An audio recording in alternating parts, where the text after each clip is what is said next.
Hello, hello, my art-loving friends. It is the moment you've been waiting for. Okay, it's the moment I've been waiting for. Anyway, I want to set up these two awesome Kuretake palettes that is from ArtsToEmbers on Etsy. I will link their store below. They make these wonderful, or he, Zach, makes these wonderful 3D printed palettes in all shapes and sizes. And I happen to receive two as gifts for Christmas. So I have all these paints. We're gonna set these palettes up and work on my art journal a little bit that I started in the last video. This one here is the classic set, and it has these 12 colors in it.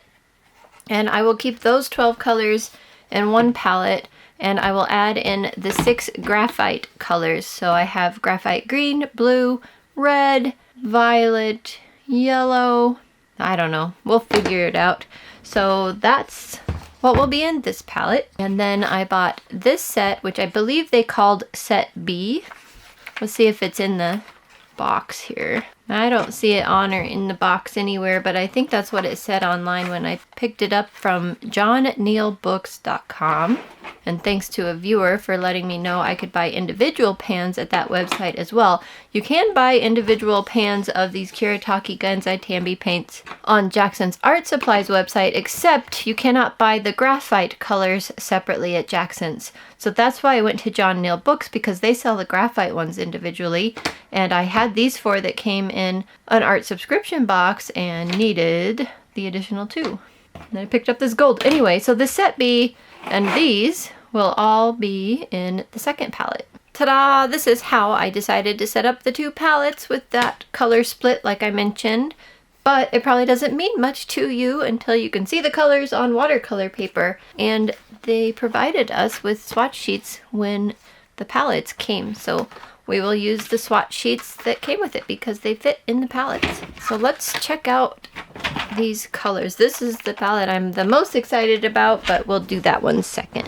Oh, I just realized there's a white in here. I think I have a Sharpie here in my camper, so let me make some black lines real quick. All right, you're just gonna have to excuse the lighting in here. I have a studio light I could set up in the camper here, but it does take a lot of battery.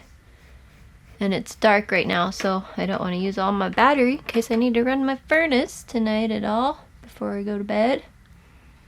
I usually run the furnace for just a few minutes before going to bed so that it warms the camper up a little bit, because Arizona's warm-ish during the day, but not super warm at night. It gets down into the high 30s Fahrenheit. I think tonight actually is supposed to be 39 to 41 degrees, but anyway, that was white number 10. This one here is lemon yellow number 40.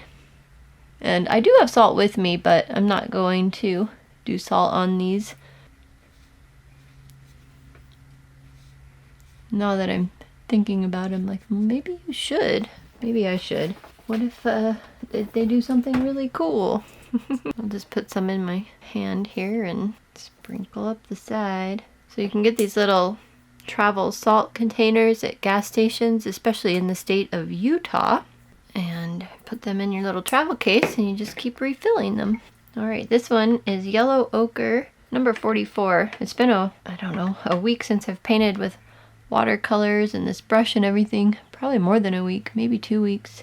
I don't remember. But anyway, getting too much water in the brush because this paper is not cotton. And when you're using paper that's not cotton, it doesn't take as much water, so giving me a new little bit of a relearning curve here since I've been using a lot of cotton paper lately. This one here is burnt sienna number 46. Yeah, the shadow's a little much there. Let me see if I can scoot this over.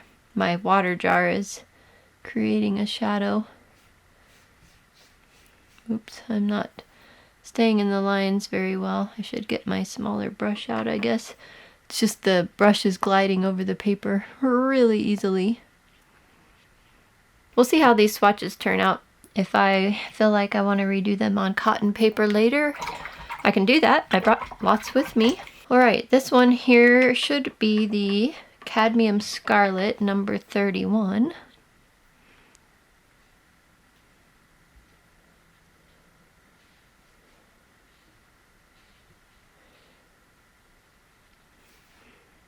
This one here is red number 32. It's a nice one. Look, that white pretty much completely disappeared on the black line. So maybe it's good for making some pastels, but definitely not opaque. They consider that one, nope, just plain old white. Pigment information is up on Kuretake's website. So you can go look at these paint numbers and see all the pigment information if you want. And when I put these in my pigment database, I do go online and add the pigment information on my little cards so that those cards are complete, basically. This one here, this was the Rose Madder Deep number 36. I'm just going in this order because I'm not sure what some of these darks are until I get to, I just need to go in order. Just go with me on that. I don't usually go this way, but we are today.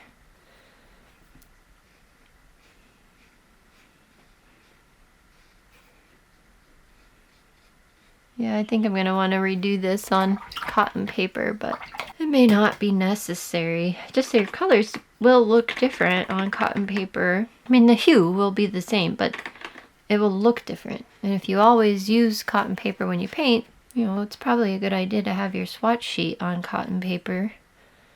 But you can at least see the color of the paint. This is Viridian. That's number 55.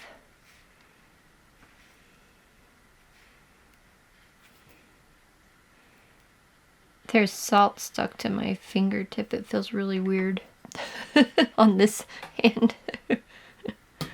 This one is Sap Green number 53. I should have wet the back of this paper before starting. It would have helped to keep it flatter.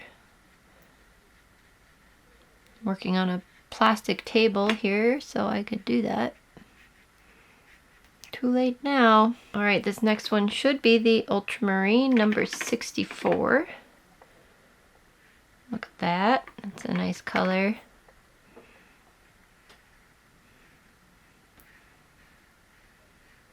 This is interesting paper. I'm curious what brand it is. I'll have to go look on their website when I have better service and see if it says what this swatch sheet paper is. This next one is one of my favorites. This is Indigo number 67. Check that out. Isn't that beautiful? Such a pretty indigo.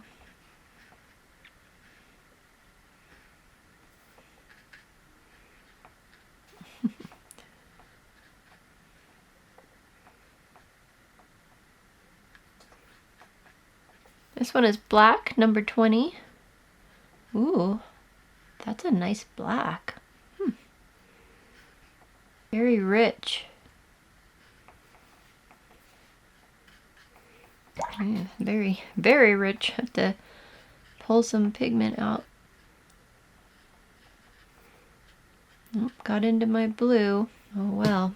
Alright, now we're getting into the graphite colors. These will be fun and exciting. So I can't see the swatch or the palette over here, but I'd rather have you see the swatch sheet without a shadow from the water container. So, whoopsie. So where this black is down touching this one, it's resisting, which is really interesting. So the black is pushy, apparently. Wow, this graphite yellow is really very interesting. We played with it a little bit when I first showed it to you guys, and it was pretty fun, but I didn't do a whole lot with it. This one here should be the graphite red. I didn't write these down before I put them in there, but I know what order I usually put the paint, and this should be red. Yeah, these are really rich as well. A little bit of them goes a long way. So if you want to see the beautiful granulation and stuff in them, you need to use a lot of water. So I'm not using a ton of water here on the swatch sheet. It'll be fine.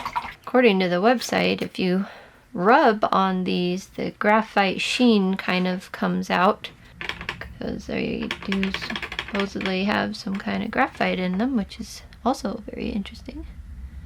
This one should be the graphite violet.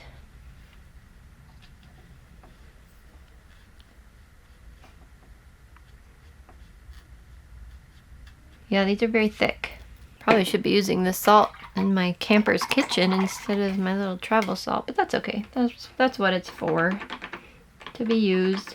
This is graphite green. Oh, pretty. So pretty.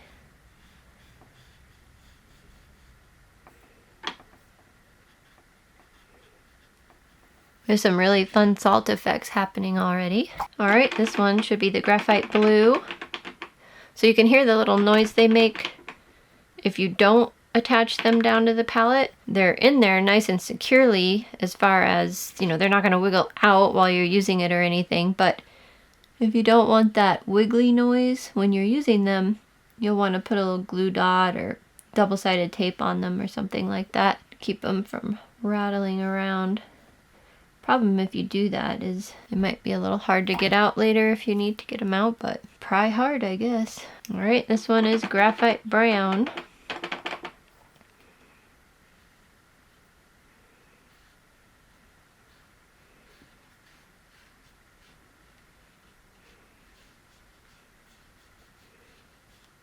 Now for the colors I'm really excited to see also.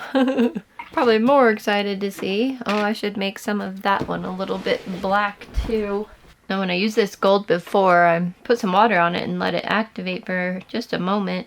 And I was surprised by how much gold pigment was on the brush. So this time I'm just doing it from dry, and that didn't take very long at all. So this is one you don't have to fully pre-activate ahead of time like most metallics, and you can still get a pretty good payoff of color going, so that is good to know. This one is the natural beige. What number is that? Number 11. One of my favorite colors to use in the Kuretake paint sets. I have the little portable set of 14, and I've taken it on some desert trips with me a few times, several times, and I end up using the natural beige and the gray a lot when I'm painting outdoor scenes. This one here is rose beige, and I think it's also going to be a really useful color, which I mentioned to you guys when I got this set. Just real pretty. I don't know, I think this one was cadmium yellow. I will flip these over and put it up on the screen during editing so you know exactly which color this is. It's one I bought as an individual pan, and this orange is also one I bought as an individual pan. I don't know if it's orange or cadmium orange or what its name officially is, but again, I'll put it up on the screen. It takes a moment to get them out of this palette, and I don't want to do it while the paint is wet. This one is another one I bought. Oh no, this one came with the set, and this is Indian Red. I put it up there with the orange. It took a while to figure out how I wanted this palette to be, so this was the best I came up with, putting this next to the orange. It's actually more red leaning than many Indian reds. I probably could have put it with the other reds, but I didn't swatch it first, and it's just gonna live there now. This one is the lime green, number 59. Ooh, that is a lot lighter than I expected it to be. Definitely has a fluorescent type undertone. Kind of neat. So this one must be greenish yellow. Oh, I might have these. Yeah, no, this is probably definitely greenish yellow. So I might have these backwards, but no, that's definitely lime green. It's bright. Didn't have much water on my brush, but I think it's okay.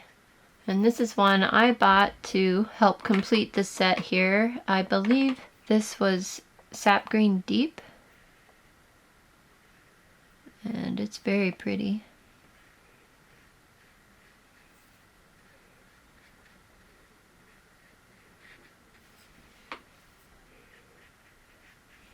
This one here is Horizon Blue.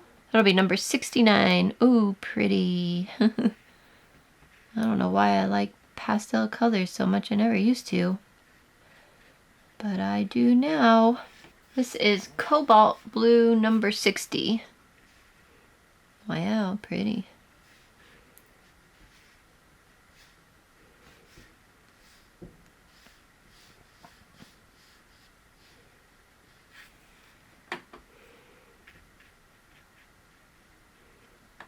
This one here should be Blue Gray Deep, number 68. It's probably going to be another one of my favorites. Oh, that's just beautiful. It's like a Payne's Gray. It's lovely.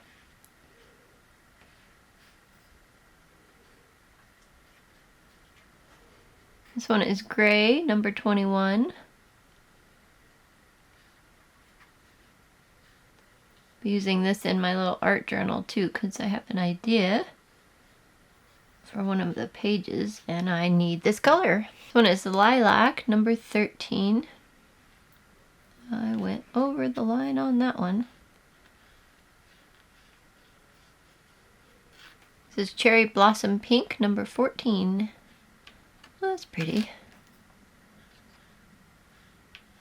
Makes me want to paint some cherry blossoms. Alright, this is a cadmium red or something, but I'll put it up on the screen again. It's one I bought individually to round out this palette, and it's beautiful.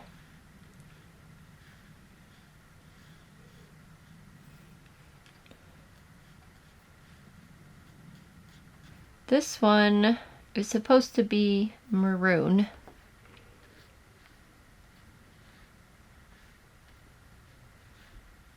Interesting.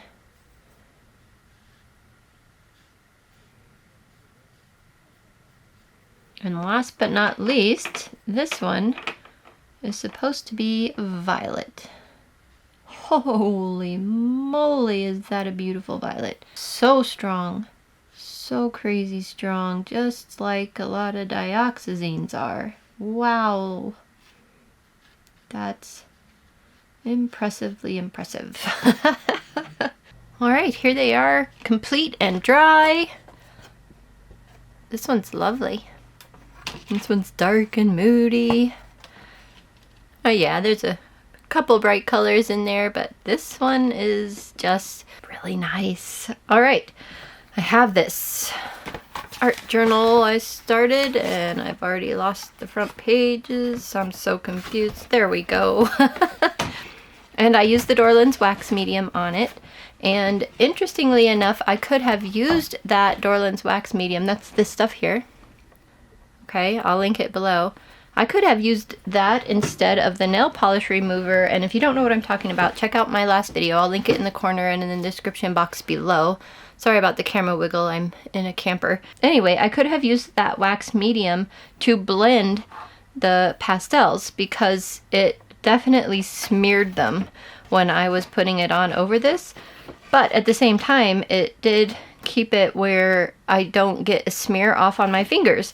So I've let it dry for a couple of days and it seems to do the job. And now we can kind of update this and see what we can do with this Kuretake paint. And I don't know if you can tell, but that's one reason people don't like this paint is that if you use it in mass tone, you get a bit of a sheen on it. And it's a little hard to see on this sheet. I wonder if it's more apparent on this one. I'm also in a little bit weird light, but it definitely is a little shiny when you use it thickly. This doesn't look too bad. So you have to be careful about that. We will draw a little highway. So the Gansai Tambi paint is a Japanese pan watercolor, and if you go to their website, which I'll link in the description box below, you can see that it will say it is gouache-like when used thickly, but can be thinned down with more water to get more transparent. So I think that's why we see a sheen on it sometimes. I know gouache isn't supposed to have a sheen, although the Magello gouache does have a sheen on it when it's used thickly. So it's similar. It's actually very similar to that. So if you'll notice here where I put the wax and it came out of the picture, like the Arizona and California and around that plus sign, it is resisting the watercolor, which is obvious. It's wax. So I'll go in with colored pencil later when I get those out to try and see if I can't fill that in. And what I'm just going so fast on this for is because when you're just filling in text with watercolors, it's a little bit boring.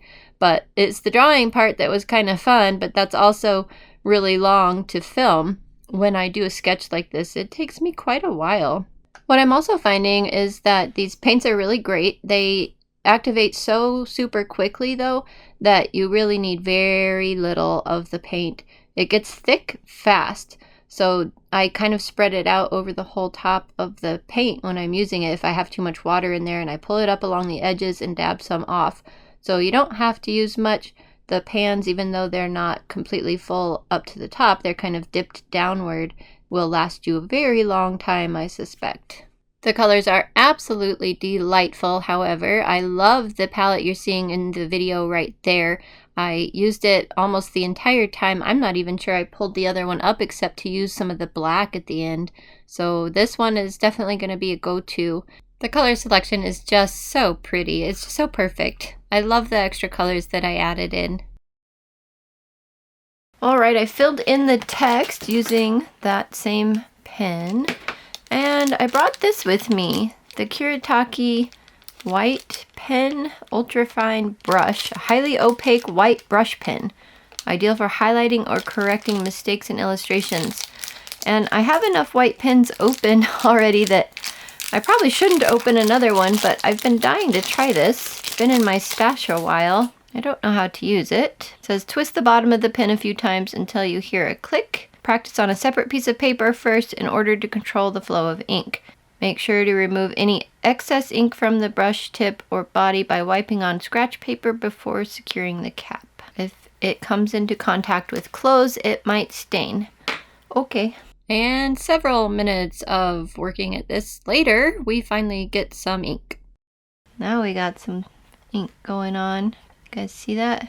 Anyway, all I wanted to do here was put some window reflections on my windows.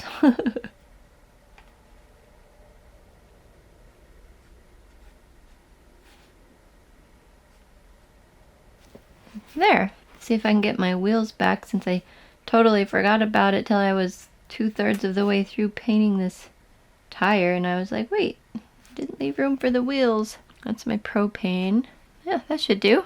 Okay, well this is kind of neat. Remove excess ink before putting the cap on. So since I was quite aggressive with the twisting there, I have quite a bit of ink. That's probably good. We'll use this again in another day or so. So when I'm doing this kind of watercolor art journaling, what I find is that I'm not super excited to journal each day, and I don't really like it until I've finished it. Then what I mean to say is I get annoyed that I have to journal what I did that day, and I just don't appreciate it until I'm done. And then I'm like, yeah, that's really cool. I really like that. I'm so glad I did that.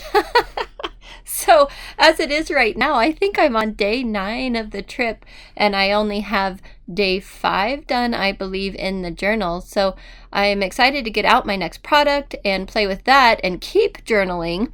But doing it every single day, day by day, apparently just isn't working very well for me, or it's just not something I've made into a habit yet. Alright, I think I'm going to end things here because I want to use different products on the next pages. I brought a lot of really fun stuff with me, so definitely stay tuned. Hit the notification bell for all notifications if you want to know when that next video is going to come out. And I will see you in that one. Bye for now. I was out on my razor all day and my ears are ringing a little bit from it. Oh well. Anyway, my razor has a little exhaust leak, so I need to get that fixed because it's a little too loud. Are you enjoying yourself, cat?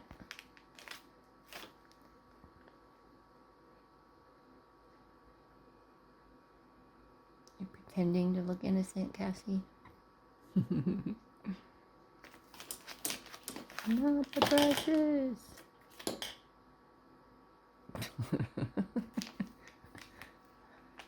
Yeah, I am videoing you. I have evidence.